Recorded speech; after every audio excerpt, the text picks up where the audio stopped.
احد کی جنگ بہت اہمیت والی جنگ ہے، اس میں آیات بھی فراوان اتری اور مسلمانوں کو دو قسم کا مزہ چکھنا پڑا، فتح و نصرت کا بھی اور شکست کا بھی۔ جیت بھی گئے، ہار بھی گئے، دونوں کام ہوئے ان کے ساتھ۔ پہلے حملے میں جیت گئے اور کفار بھاگ گئے، شکست ہو گئی، اور بھاگتے کفار کے پیچھے مسلمان دوڑے، مال غنیمت اکٹھے کرنے لگے۔ تو کفار کا ایک اور دستہ لشکر خالد ابن ولید کی سربراہی میں، اس نے آ کر پیچھے سے حملہ کر کے ان کی غفلت سے فائدہ اٹھا کر ان کی جیت کو شکست میں تبدیل کر لیا۔ اب وہ کفار بھاگتے ہوئے دوبارہ واپس آئے اور آ کر محاصرہ کیا۔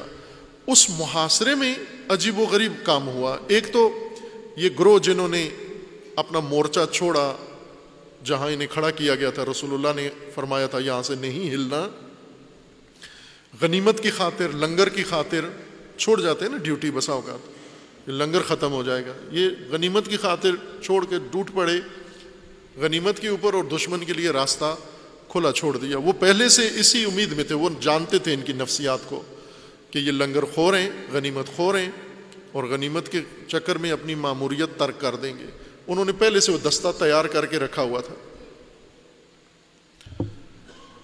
جب جنگ کا پانسا پلٹا، جیتی ہوئی جنگ الٹ ہو گئی، ہارا ہوا لشکر جیتنے لگا اور جیتا ہوا لشکر ہارنے لگا، جب اس اثنا میں جب کفار نے جوابی کارروائی کی بھرپور، مسلمان لشکر پراکندہ ہو گیا، منتشر ہو گیا اور میدان چھوڑ گئے، بھاگ گئے۔ خصوصاً وہاں کسی نے یہ خبر اڑا دی کہ رسول اللہ شہید ہو گئے ہیں۔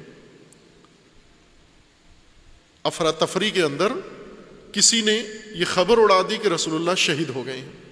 شہید نہیں ہوئے بلکہ رسول اللہ کے دندان مبارک زخمی ہوئے تھے، اور یہ خبر اڑا دی گئی کہ شہید ہوئے ہیں۔ یہ سنتے ہی جو نہیں بھاگ رہے تھے وہ بھی بھاگ گئے۔ انہوں نے کہا رسول اللہ شہید ہو گئے تو بات ہی ختم ہو گئی، اب تو چلو کوئی اور سوچو۔ سب میدان چھوڑ گئے۔ روایات میں ہے 3 آدمی رسول اللہ کے پاس بچ گئے، صرف 3 افراد رسول اللہ کو تحفظ دینے کے لیے۔ 3 افراد میں سے ایک امیر المومنین، ایک جناب سیدہ جو پہلے باہر تھیں احد کے جنگ سے باہر، لیکن جب یہ ماجرا ہوا تو رسول اللہ کے حفاظت کے لیے تشریف لائیں، اور ایک زبیر ابن عوام، عبداللہ ابن زبیر کے باپ، جن کے بارے میں امیر المومنین نے فرمایا تھا کہ یہ ہمیشہ ہمارے ساتھ تھے جب تک اس کا یہ بیٹا جوان نہیں ہو گیا۔ عبداللہ ابن زبیر جو ہی بیٹا جوان ہوا اس نے باپ کو اہل بیت سے دور کر دیا۔ پہلے زبیر اہل البیت میں سے تھے، ما زال منا اہل البیت۔ امیر المومنین فرماتے ہیں کہ زبیر ہمیشہ ہمارے ساتھ تھے، اور ہر مشکل میدان میں زبیر ابن عوام یہ وہاں تھے۔ جب سیدہ کے گھر پہ حملہ ہوا، اس گھر میں ایک آدمی فقط تلوار لے کے حضرت سیدہ کی حفاظت کے لیے، دفاع کے لیے نکلا، اور وہ زبیر ابن عوام تھے،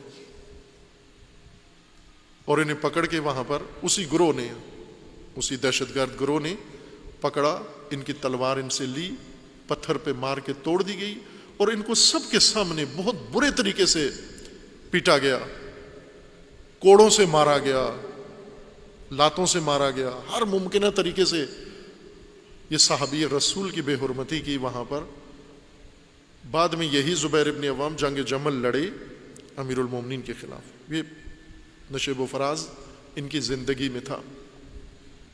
ایک یہ جنگ احد میں بچ گئے، 3 افراد نے رسول اللہ کی حفاظت کی، اور اس میں پھر امیر المومنین شدید زخمی ہو گئے، رسول اللہ کو بچاتے ہوئے خود شدید زخمی ہو گئے تھے۔ باقی سب میدان چھوڑ گئے تمام۔ اب بعضوں نے لکھا ہے، وہ کوئی مستند چیز نہیں ہے کہ 9 افراد رہ گئے تھے، بعضوں نے لکھا 12 رہ گئے تھے، 3 آدمی تھے، سب نے تاریخوں میں لکھا ہے 3 آدمی بچ گئے تھے۔ جناب سیدہ رسول اللہ کے زخموں کی مرہم کر رہی تھیں، اور امیر المومنین تیرو حملہ روک رہے تھے، اور زبیر